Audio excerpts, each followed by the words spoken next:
وصلى الله على أو بحر نور علم عرفانا كذلك غورنا غير علم الله سبحانه. بسم الله الرحمن الرحيم. الحمد لله والصلاة والسلام على رسول الله.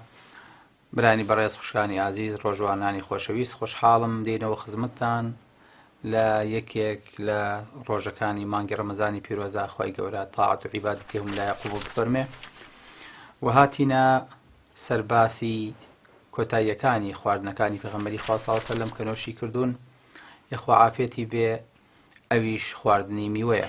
پێغەمبەری خوا صلی الله علیه و سەلەم ویستێتی فێرمان کە میوە یەکێکە لەو ضەروریاتانەی کە مەفروزە لە خواردنی ئینسانە هەبێ، ئەگەر ماوەیەکی زۆریش نەیخوا مەفروزە لی بێبەش نەبێ.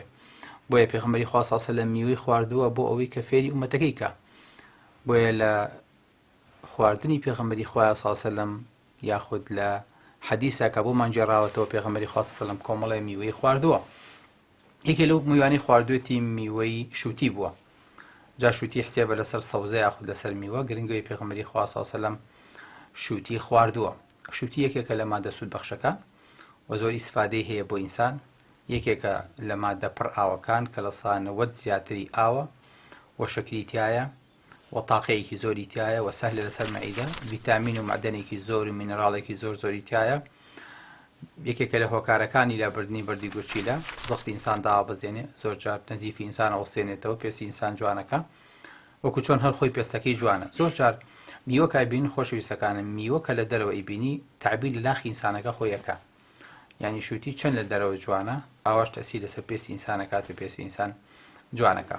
بۆیە پێغەمبەری خوا صلی الله علیه و سەلەم شووتی پێخۆش بووە و شووتی بە تەنیا خواردووە و لەگەڵ شتی تریشە خواردوێتی. پێغەمبەری خوا صلی الله علیه و سەلەم زۆر حەزی لە خواردنی شووتی و ترێ بووە. ئەم دوانەی وەکو میوە زۆر خواردوون و شووتی خواردووە لەگەڵ خورمایە.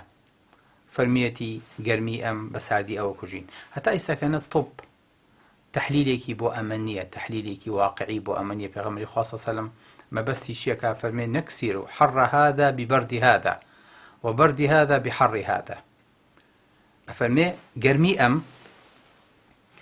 ساردی ئەم بە گەرمی ئەوە کوژین و گەرمی ئەویش بە ساردی ئەوە کوژین. یعنی پێغەمبەری خوا صلی الله علیه و سەلەم دوو خواردنی ئاوێتە کردووە و ویستێتی حاڵیمان کە ئەم دوو خواردنە یەکیان گەرمە یەکیان ساردە. هەتا ئێستاکەنە ئێمە لە مستەلەحی طبیە ئەمەمان نییە، یاخۆ طب نەچۆتە عمقیەوە، یاخۆ پێی نەگەیشتووە. بەس من دڵنیام چەند ساڵێکی تر دەرەکەوێ ئایا پێغەمبەری خوا صلی الله علیه و سەلەم مەبەستی چییە؟ ئەو تاقەی کە تایەتی، ئەو ATP کە تایەتی، ئەو گلوکۆزی کە تایەتی، مەبەستی چییە بە ساردی؟ بۆ هەندێک خواردن هەیە ساردە. ئایا مەبەستی پێغەمبەری خوا صلی الله علیه و سەلەم ئەو خواردنانی کە تەسیریان لەسەر شەکرە هەیە، ئەو خواردنەی تەسیریان لەسەر شەکرە نییە؟ ئەمە ئێستا ڕۆ باسێکین، مەفروضە چەند ساڵێکی تر بێ، دکتۆرێکی تر بێ، مختصێکی تر بێ لەم بوارەیە باسی ئەم مەوزوعە بکە. نابێ قسەکانی من دووبارە بکاتەوە، لەبەرەوەی بەشتێکی تازەی پێ بێ. بۆیە عیلمێکی تازە دادێ پێیە هەڵبترێ چۆن هەوری سارد و گەرم هەیە، ئاواژە بێ خواردنی گەرم و ساردا بێ. چۆن خوای گەورە فەرمێ و من كل شيء خلقنا زوجين، لە خواردنیشە ئەبێ ئەم عیلمە وردە وردە کەشف بێ. هیوادارم ئینشاءڵڵا ئەم عیلمە لەسەر دەستی مسلمانە کەشف بێ، مسلمانەکان بەدوایە بچن بزان تاقی غیزایی ئەم دوو جۆرە خواردنە فەرقیان چییە.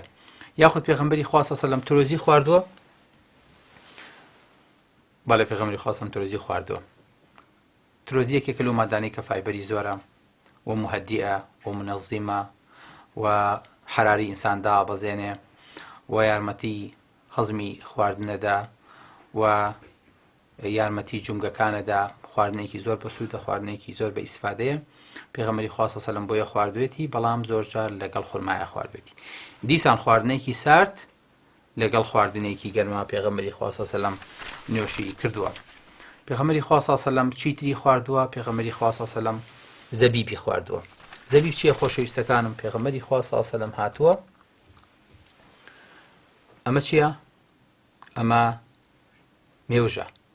پێغەمبەری خوا صلی الله علیه و سەلەم مێوژی کردوتە ناو ئاوی ساردەوە، یاخود کوبیان کردوتە ناو ئاوە. ئابەم شێوەیە ڕۆژێک، دوو ڕۆژ، سێ ڕۆژ. ئێوارەی ڕۆژی سێم ئەگەر نەخورا بێ ڕشتوێتی، بۆی کە فێرمانکە ئەم مادەیە ئێکسپایرەکەی سێ ڕۆژە. یعنی پێغەمبەری خوا صلی الله علیه و سەلەم لەو 1400 ساڵ لەمەوە پێشەیە فێری سەحابەکانی کردووە شتێک هەیە پێوتێ ئێکسپایر دەیت، کاتی بەسەر چوون. چەند ڕۆژ ئەمە بەکاردێ؟ سێ ڕۆژ.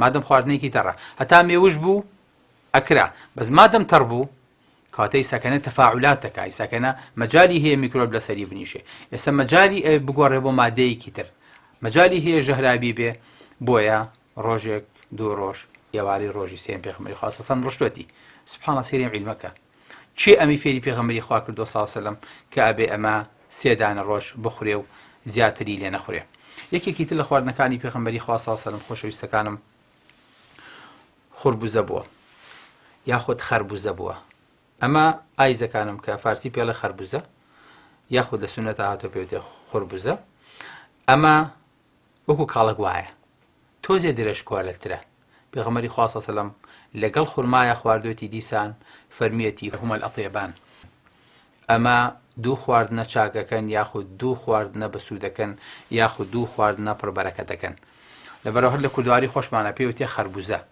هەیە ئەگەر موسیمی خۆی بێلای بەقاڵەکان هەیە ئەو کەسێک کە حەزی کە سونەتی پێغەمبەری خوا سەڵ سەلەم تەطبیقکە ئەتوانێت ئەمە بخوا بەڵێ ئایزەکانم پێغەمبەری خوا سەڵ سەلەم ئەمانی خواردووە و ئیسفادەی لێ کردوون پێغەمبەری خوا سەڵ سەلەم کەشکی خواردووە ئەمە کەشکە کە ئەکوڵێنرێ و دوایی وشکەکرێتەوە پێغەمبەری خوا سەڵ سەلەم خواردوێتی و بەکاری هێناوە کە یەکێکە کە لە منتوجاتەکانی شیر کە باسمان کرد کەواتە مادەیە کە وشک بوو پێغەمبەری خوا سەڵ هێشتوێتیەوە بەکاری هێناوەوە خواردوێتی بۆیە خۆشەویستەکانم پێغەمبەری خوا سەڵ بۆچی ئەمانی خواردەوە بۆچی ئەمانی بەکارهێناوە هەتاوەکو لاشەی ئینسان نەقسی نەبێت لە هیچ ڤیتامینێکە لە هیچ مینیڕاڵ و لە هیچ خۆیەکە لە هیچ جۆرە شەکرێکە میوە زۆر دەوڵەمەنە بە ئەلیاف یاخود پێوتێ فایبەر ئەم فایبەرانە کە ئەچنە لۆشی ئینسانەوە یارمەتی هەزمی ئینسانێن و زۆرینەی ئەو کۆلیسترۆڵانی کە دێتە ناو جۆگەی هەزمەوە لەگەڵ خۆیانە لە سا 20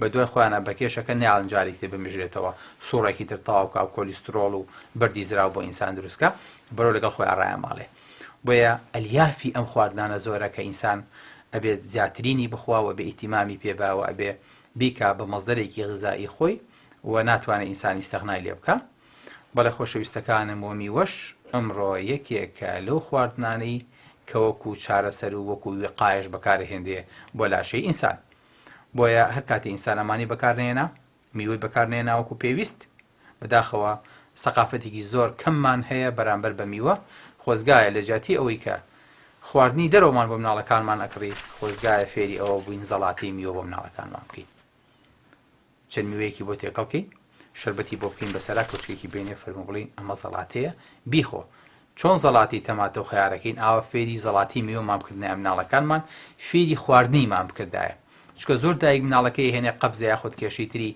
هەزمی هەیە یاخود حتا کێشەی گەشەی هەیە ضرورە مناڵ فێری ئەمە بێ ئەوە دایکە بەڕێزەکان مناڵەکانیان فێری ئەوکەن یەکەم بۆی کە مناڵەکانیان قەڵەو نەبن دووەم بۆی کە لە سەرەتان بە دووریان خەن سێم بۆی کە ئیلتیهابی ڕێخواڵەیان توش نەبێ چوارم بۆی کە لە نەخۆشی شەکرە بە دوور بن و نەخۆشی گورچی لە بە دوور بن و تووشی نەقسی معدەن و ڤیتامینەکان نەبن بەڵێ ئایزەکانم پێغەمبەری خوا سەڵ سەلەم ئەمانی نوێژ کردووە ئەی ئێمە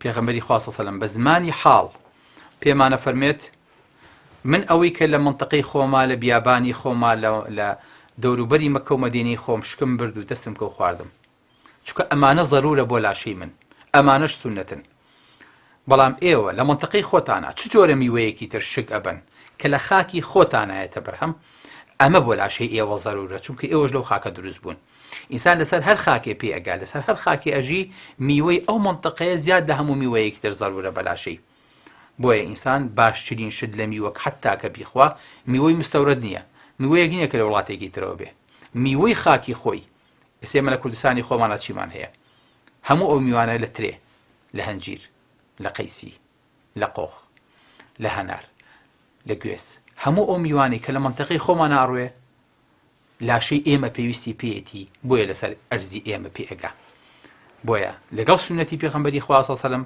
پێغەمبەری خوا سەلەم دەستمانە خاتە سەر ستاندەرەکان دەستمانە خاتە سەر ئیشە گرنگەکان پێمانە فەرمێ میوە ضرورە میوە بخۆن ئەمانە بخۆن کە من خواردومە و ئەو میوانەش بخۆن کە لە منتەقەی خۆتانە و بەرهەم دێ خۆشەویستەکانم مسلمانانێ پرسیارمان لێ یەکەن ئایا میوەکەی ئەخورێ فعلەن ئەمە ملاحەزەیەکی زۆر جوان و پرسیارێکی زۆر بەجێیە ئێمە بەداخەوە میوە ئەخۆین بەڵام ئیسفادەی لێ ناکەین کاتی خواردنی شتەکانمان بەجێ نییە. بۆ نمونە کە گۆشتە خۆین ئەگە چای نەکەین بەسەرەوە زانیشمان نەخواردووە، نازانین چاکە، ناڵێ ئاسنی ناو گۆشتەکە بمژدەی ئیسفادە لە گۆشتەکەش ناکەین بەداخەوە. دوای چاکەش ئەبێ دوای چی بکەین؟ ئەنجاکسە دوای میوەکیکەین بەسەرە. خۆی ئەمە غەڵەتە بەڕاستی. میوە ئەبێ بەسکی بەتاڵ بخورێ، میوە ئەبێ بە برسێتی بخورێ. حتا خۆی گەورە کە باسی ئەهلی باشتەکە فەرمەچی فەمێ وەفاکیهەتی مما یەتەخەیەڕون، دوای ئەوە وەلەحمی طەیری مما یەشتەهون. دکتۆر کە ڤیتامین تێهاتێ، ڤیتامین ئەلەمانە دروست بووە خۆشەویستەکەم، کە ڤیتامینی تێهاتێ لە بەچی ئەلە بەسکی بەتاڵ بیخۆ بۆیکە ئیسفادە لە ڤیتامینەکە بکەی. بەس ئێمە لە کاتێکا زۆر تێرین هیچی ترمان بۆ ناخرێ، چونکە میوە بە سووکە زانین ئەتخوا میوەکەش بێنە، چونکە جێ بێتەوە. کەچی بەعکسەوەیە ئەبێ میوەکە بخۆیت، جی میوەکە بێتەوە، ئیسفادە لە میوەکە بکەی، ئینجا خواردنی تر دوای ئەوە بخورێ. بەڵێ خۆشەویستەکانم، ئەمەش بەشێکە لە خۆراکی پێغەمبەری خوا صلی الله علیه و سلم. ئەگەر نەیکردایە پێغەمبەری خوا دەستی بۆ میوە نەبردایە، ئەمڕۆ لەوانەیە ئێمە بە حرام و بە ئیسراف و بە زیادڕەویمان بزانایە. مادەمە خۆشەویستەمان خواردوێتی، ئەمڕۆ ئێمە بە حەزەرەوەنا بەڵکو بە سونەتەوە دەستی بۆ بین و وەکو ئەو چۆن نۆشی کردووە ئێمە شوێن پەنجەکانی هەڵەگرین و ئابوو شێوەیە میوە ئەخۆین. أقول قولي هذا وأستغفر الله لي ولكم، والسلام عليكم ورحمة الله وبركاته.